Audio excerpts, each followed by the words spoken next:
Consultez-vous encore souvent un dictionnaire ou une encyclopédie? Les versions papier sont régulièrement surplantées par les versions en ligne, celles de Wikipédia étant un véritable succès. Mais comment contribuer à ce partage de savoir? À la rigueur, Wikipédia vous facilite l'affaire. Cette encyclopédie libre et collaborative ouverte à tous selon les principes de logiciel libre et dont les moyens nécessaires à son fonctionnement lui sont fournis par des donateurs particuliers, entreprises, fondateurs, etc. Et par ailleurs, le terme wiki est devenu un nom commun désignant un site documentaire.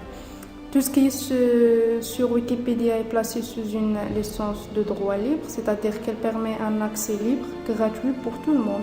Vous pouvez même l'installer sur vos PC et l'utiliser hors connexion. Voilà devant vous, c'est l'interface de Wikipédia, notamment ce n'est pas seulement une plateforme, c'est un monde où chacun a un libre accès à l'ensemble du savoir qui est plus d'1 million d'articles. Et c'est le 6e site le plus visité au monde. Et tout ça grâce aux informations des sites encyclopédies à travers d'autres projets intégrés, à savoir Wikimedia, pour stocker et partager son contenu entre les versions linguistiques du projet, Wiktionnaire, projet de dictionnaire, Wikicode pour rajouter des citations de toutes sortes, Wikiversity pour l'apprentissage et la recherche, Wikinews permet à tout utilisateur d'Internet de publier de nouvelles, Wikispaces destiné à couvrir et recenser les espèces de vivants, Wikisource s'appelle aussi source verte, édifié par des bénévoles qui s'appuient sur la technologie Wiki. Wikivoyage, c'est un guide touristique participatif en ligne. Aussi d'autres projets similaires à savoir MediaWiki, TestWiki, Wikimania, Bugzilla et Wikidata. Pour y contribuer, c'est simple. Rendez-vous sur le site http://www.wikipedia.org. Adhérez-vous si vous voulez en créant un compte, ce n'est pas obligatoire, mais ça vous permet de mieux s'intégrer à la communauté, de modifier, d'avoir des échanges, ainsi que d'effectuer des recherches soit classiques ou par thème à partir des articles au hasard. Et puisque c'est une encyclopédie multilangue, vous pouvez notamment choisir d'autres langues. Aussi avoir de l'aide en cliquant sur Aide. La lecture de ces pages d'aide est indispensable pour comprendre comment utiliser Wikipédia. Après vous offre le menu bac à sable pour vous entraîner avec le système de modification d'articles de Wikipédia avant de vous lancer dans une création. Pour ce faire, il suffit de repérer le bouton modifier. Allons voir ces boutons dans un article, par exemple, de football. Pour modifier l'article complet, on clique sur modifier. Comme on peut modifier chaque section à part, en cliquant sur modifier ou bien modifier le code. Vous pouvez accéder à la page de discussion pour parler de l'article et aussi signaler si vous trouvez une erreur. Vous pouvez voir l'article dans d'autres langues. Et chaque article est lié à une infobox qui reprend les données essentielles des articles en rapport. Comme on a dit, pour rajouter une information sur Wikipédia, on clique sur le bouton modifier ou bien apercevez le code. Par exemple, on a choisi la section les paris et les dérives. On clique sur modifier le code.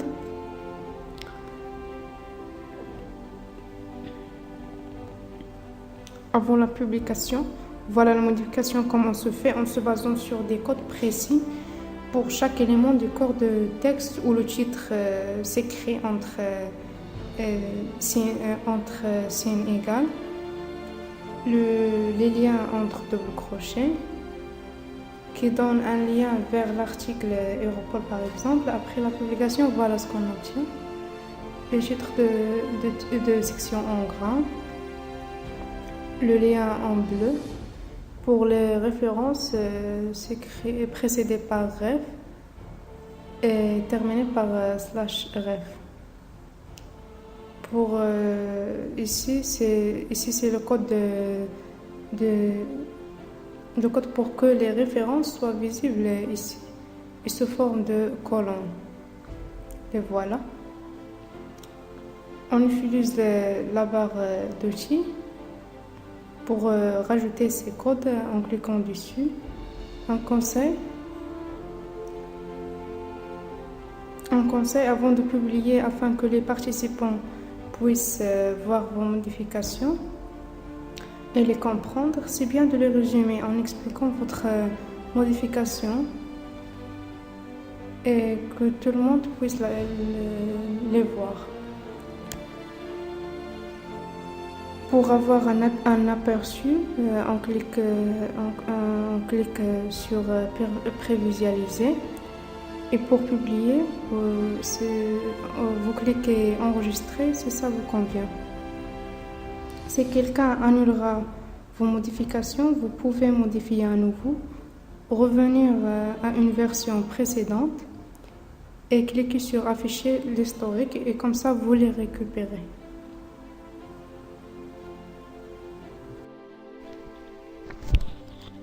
Pour créer un article, il est obligatoire que vous soyez membre sur Wikipédia. Si c'est votre première création, consultez l'aide à la création d'un article. Prenez le temps de bien lire chaque étape et ne pas passer à l'autre qu'une fois que toutes les questions posées sont résolues. Démarrez votre création. Les titres ajoutés, les corps de texte et les références ont le même code de création que celle utilisée dans la modification. Il suffit juste que ce soit un sujet notable qui n'existe pas déjà sur Wikipédia et qui est déjà traité par des spécialistes. Vous pouvez de même enrichir votre article avec des images que vous pouvez importer à partir de Wikimedia Commons en choisissant l'image qui vous convient selon le thème, reprendre son nom, sa taille et sa légende sur votre article, régler son alignement sous format, puis l'insérer.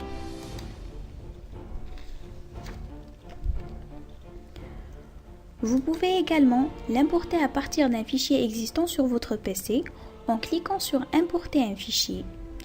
Suivez les consignes, choisissez une licence, relevez le nom du fichier importé et revenez avec sur Wikipédia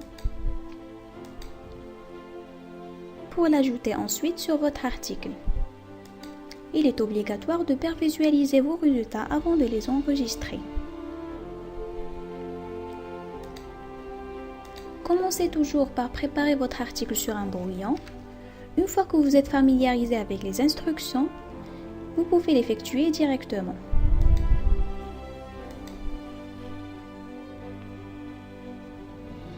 Être actif sur Wikipédia ne se limite pas à la création des articles, la recherche ou la modification des informations, mais ça permet aussi des échanges virtuels et des discussions par le biais de parrainage à travers des communications mieux hiérarchisées. Toutes ces applications peuvent être effectuées d'une manière spontanée et libre de loi pour tous les contributeurs, sans craindre que ce soit au détriment de la qualité. Car de nombreux volontaires veillent à ce que les présentations sur Wikipédia soient respectées et que le contenu respecte également la charte de l'encyclopédie. De la sorte, les pages sortant de ce cadre sont rapidement éliminées par des garde-fous qui ont le pouvoir de contrôler les modifications, corriger les erreurs et bloquer les pages qui font l'objet de la polémique. En arrivant là, je crois que vous êtes prêts pour votre première création. À vous de jouer. Soyez les contributeurs actifs sur Wikipédia. L'encyclopédie collaborative est l'outil formidable d'émancipation et la démocratisation du savoir et participez à l'amélioration de la qualité de son contenu. En augmentant vous-même le volume d'informations que vous partagez, vous vous encouragez à lire davantage et vous favorisez la diversité des éditeurs wikipédiens. Apprenez à utiliser Wikipédia non seulement comme étant un outil où vous pouvez consulter et avoir de l'information, mais plutôt soyez actifs et considérez-le comme étant une plateforme où vous pouvez partager vos connaissances générales, techniques, vos opinions et donc enrichir votre esprit critique et analytique. Avec les éditions dans 285 langues, vous êtes invité à favoriser et donner plus d'intérêt au Wikipédia arabophone, qui présentera un portail de vos pensées et connaissances en langue arabe, tout en se basant sur un héritage riche en sciences arabes, en mathématiques, astronomie, physique, culture et bien d'autres domaines qui ont joué un rôle considérable dans l'histoire universelle. Tout cela aussi simple à réaliser à travers une interface utilisateur facile à gérer pour la mise en ligne de tous vos articles rédigés. Et comme a dit Jamie Walls, le fondateur de Wikipédia, je ne suis pas le patron de Wikipédia, vous tous êtes le patron.